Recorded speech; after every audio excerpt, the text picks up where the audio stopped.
लेकिन हमारे पूर्वजों को 500 और 600 साल हो गए, उसके बावजूद वहां नागरिकता नहीं मिली है।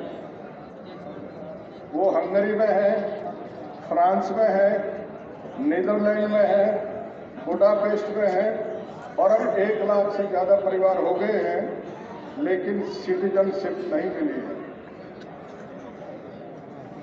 आप 1857 को लीजिए, केवल 2 हिंदू राजाओं ने साथ दिया था, केवल 2, और 3 हिंदू राजाओं ने सैनिक विद्रोह का विरोध किया था। इसलिए क्रांति सफल नहीं हो पाई। यदि सब के सब साथ देते तो हम 90 साल पहले आजाद हो गए होते। जाट सम्मेलन ये हो रहा है, मैं आपसे एक निवेदन करूं, आप भाई उद्धवीर जी और उनकी टीम के लिए एक बार जोरदार तालियां बजा दीजिए।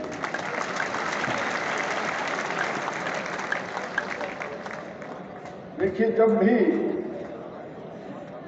हमारे पूर्वजों की बात नहीं मानी गई, तभी देश को धोखा मिला है।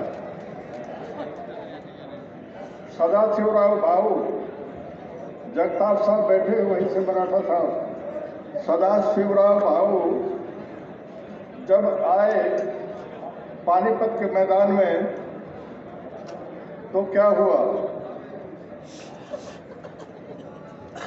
महाराजा सूरजमल आए अकेले सदाशिवराव भाऊ की मदद करने के लिए आए, तो देखा सदाशिवराव भाऊ अपनी सेना में औरत और बच्चों को लेकर आए हैं। महाराजा सूरजमल ने केवल एक ही बात कही थी, भाऊ, रण के आंगन में युद्ध में महिलाओं और बच्चों को नहीं ले जाया जाता है, इसलिए इनको आप भरतपुर भेज दीजिए, सब तरह की सेवा इनकी होगी और आप और मैं मिलकर के लड़ाई लड़ेंगे और जीत लेंगे। लेकिन क्या हुआ? सदाशिवराव भाऊ ने ये कह दिया कि आप क्या जानो तलवार की बूट पकड़ना, आप तो केवल हल्की बूट पकड़ना जानते हो। महाराजा सूरजमल धमका करके आ गए, भाऊ हार गया, घोड़ा लेकर भाग गए और अस्थल भोर में कान फटवा करके साधु बन गए। कुछ दिन वहीं भटकते रहे, बाद में सांगी गांव में उनकी मृत्यु हुई, जहां आज समाधि उनकी। ये इसलिए क्यों मैं कह रहा हूं कि जब जब हमारी बात मानी नहीं गई, तब तब देश को नुकसान उठाना पड़ा। दूसरी बात, महाराजा नाहर सिंह की बात नहीं मानी गई। जब उन्होंने कहा बहादुर शाह जफर से कि आप आ जाइए, हमारे यहाँ कोई भी बाप का बाल वाका नहीं कर पाएगा, उसके दरबार का एक व्यक्ति था इलाही बख्श, उसने कह दिया कि आप कहीं मत जाइए, हम अंग्रेजों से संधि कर रहे हैं। और अंग्रेज बहादुर शाह जफर को खुद पूरे हिंदुस्तान का बादशाह और मोटी पेंशन देगा। नाहर सिंह की बात नहीं मानी गई।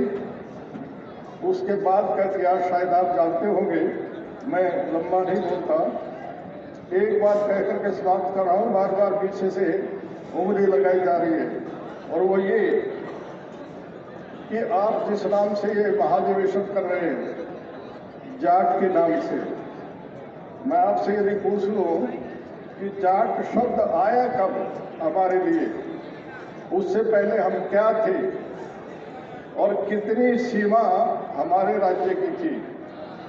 गणतंत्र शासन हमारा था, एक राज प्रणाली नहीं थी, एक राजा नहीं होता था, सब गण के व्यक्ति होते थे और वही शासन चलाते थे।